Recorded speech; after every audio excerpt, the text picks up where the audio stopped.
నా పేరు బాలకృష్ణ అండి. బాలకృష్ణ గారు. చంద్రబాబు నాయుడు వచ్చి 5 నెలలు అవుతుంది కదన్నా, ఎలా ఉందంట? బాగానే ఉందండి, పర్లేదు. అంటే ఏ విధంగా బాగుందంటారన్నా? మాకు కేసులు అయితే అడవులకి ఏమీ లేవండి, అంతంత ఏమీ లేదండి. పథకాలు ఇంకా ఇంకా బోలు పథకాలు వస్తారండి తర్వాత. అంటే మీ ఆటోకి వాహన్ మిత్ర అని చెప్పేసి పెట్టారు కదా, పథకం ఏమైనా వస్తుందంట? ఇంకా రాలేదండి ఇంకా. అంటే 10,000 ఇచ్చారు ఇంతకుముందు, ఇప్పుడు 5,000 పెంచి 15,000 ఇస్తామన్నారు కదా, మరి అది ఏమైనా అమలులోకి వచ్చిందంటారా? ఇంకా లేదండి, ఇంకా అమల్లోకి ఇంకా అమల్లోకి అయితే రాలేదండి ఇంకేమీ.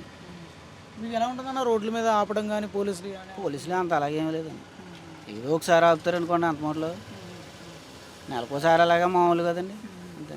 అంటే గత ప్రభుత్వం చూశారు కదా, గత ప్రభుత్వంలో పథకాలు కానీ మీకు ఇలా ఆటోలు తిరగడం కానీ ఎలా ఉండేది? అతను ఆపలేదండి, ఇతను ఆపలేదండి. అది నెలకు మామూలు కదండి కేసులు అదండి.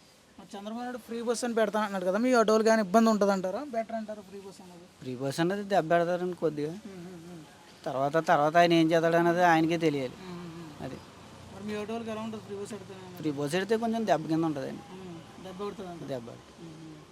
మరి గతంలో ఎలా ఉండదు, గతంలో ఏం పెట్టలేదు కదా ఇలాంటివి? మామూలుగా ఇప్పుడు ఎలా ఉందో అప్పుడు అలా ఉంది సార్ అంతే. ఇంకేం చెప్తారు, పథకాలు ఇస్తామన్నారు, పథకాలు ఏమైనా వస్తున్నాయంటారా? వస్తాయండి, అన్నీ ఇది వేసి చూడాలండి అదండి. ఇంకా బోల్ టైం ఉంది కదండి ఆయన ఇచ్చి, మనం ఇప్పుడు చేసిన దానికి ఆయన ఏమనకూడదు ఆయన అదండి. మరి గతంలో ఎలా ఉండే మీకు పథకాలు కానీ అవి కానీ అందుబాటులోకి వచ్చాయా, లేకపోతే మీరు ఇబ్బంది పడేవారు? ఇబ్బంది ఏం పడలేదండి, అందుబాటులోకి వచ్చేయండి. మాకు వచ్చేయండి 4 సార్లు పడ్డదండి వాహన మిత్ర నాకు. అబద్ధం ఎందుకండి, ఆ ప్రభుత్వాన్ని అనకూడదు, ఈ ప్రభుత్వాన్ని అనకూడదు. అది కేసులు అయితే ఏమీ లేవండి ఇప్పుడు, బాగానే ఉందండి. మరి నిత్యావసర సరుకులు రేటు పెంచేసి చంద్రబాబు నాయుడు చేసి చెప్పేసి ఇంకా అన్నీ మామూలే కదండి, ఇంకా అన్నీ ఇప్పుడు వాళ్ళంటారు అన్నీ మామూలండి ఇంకా అదండి. ఇంకెలా ఉంది మరి, గతంలో ఎలా ఉంది నిత్యావసర సరుకులు రేట్లు కానీ? ఇంకా వాళ్ళు పెంచుతారని ఏరంటారు, వీళ్ళు పెంచుతారని వాళ్ళు అంటారండి అదండి. మాకు ఆటోలకి కేసులు లేకుండా ఉంటే సరిపోద్దండి మాకు, అదేండి. మాకు వస్తువులు కరెంటు బిల్లు పెంచుకున్నా ఏం పెంచుకున్నా మాకు ఏం పర్లేదండి. మాకైతే ఫ్రీ బస్ ఎట్టకూడదు అనుకుంటున్నామండి అంతే అండి. మరి ఫ్రీ బస్ పెడితే మీ ఇంట్లో మహిళలకి మంచిదే కదన్న?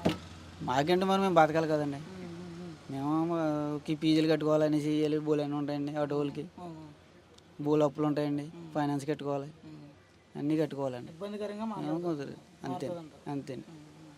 దాని గురించి పెట్టనన్న పథకం పెట్టాలి, తప్పదు. అది ఆయన ఏమైనా ఆలోచిస్తే పర్లేదు, అది పెట్టాక మీకు మీ ఆటోల గురించి ఏమైనా ఆలోచిస్తే అదండి. మాకేమో కొంచెం లాస్ రాకుండా. అంటే ఏ రకంగా అంటారన్న? అది ఫైనాన్స్ ఉంటాయండి, ఆటోలకి ఏమి ఉండదు అనుకోండి. ఒక ట్రిప్ వేసి కూర్చున్నామండి, ముత్తారు నుంచి ఏమి రాలేదు. కొత్తపేట వెళ్ళి వచ్చాం, ఇద్దరం వెళ్ళి వచ్చామండి. ఒకళ్ళనుకోవాలి అక్కడ వచ్చేసాం, ఇక్కడ కూర్చున్నామండి. ఏమన్నా వస్తారండి టికెట్లు వచ్చి వేసుకుని వెళ్తామండి. ఫ్రీ బస్ పెడితే ఇంకా ఇబ్బందికరంగా, ఇంక ఇబ్బందిగా అండి.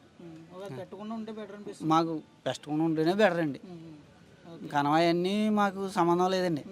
మాకు ఈ ఫ్రీ బస్ అంటేనే, అలాగే పని చేయలేమండి, కూలి పనికి వెళ్ళలేము, రేపు పొద్దున ఎక్సర్సైజ్ చేసుకోలేము, ఏం చేస్తామండి. ఇంకా ఆటో మీద వ్యాపారంగా అక్కడ కూర్చున్నాడు, ఇక్కడ కూర్చోవడం అంతే అండి. పెట్టుకుని ఉంటే బెటర్ అండి, అంతే అండి. Okay, thank you.